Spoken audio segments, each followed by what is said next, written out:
Assalamu alaikum. This is the demonstration of our SAP 1 project. Our team's name is Team Red Hell. I am Sadman Sakib Abir. My ID is 2100211110. So now we're gonna look at our controller sequencer part. It is situated right here. So as you can see, it has 5 inputs. First one is clock, which is basically the clock pulse.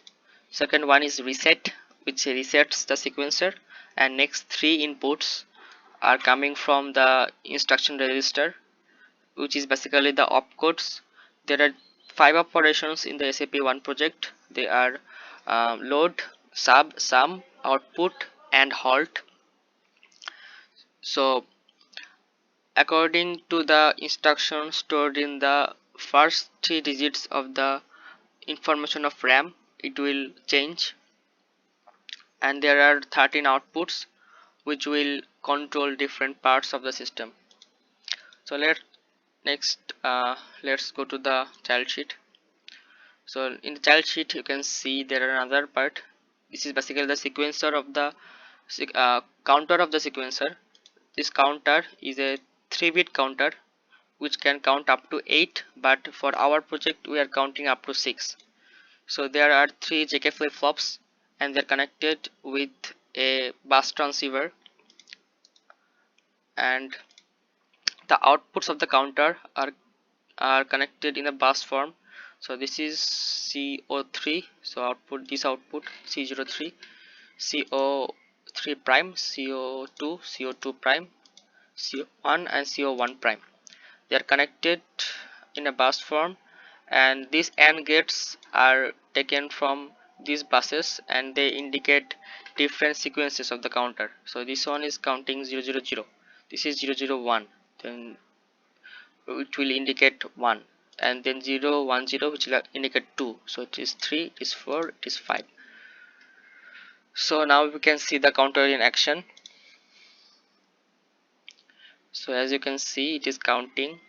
It will count up to 6 and then reset, and with each sequence of the count, some of the outputs will turn on.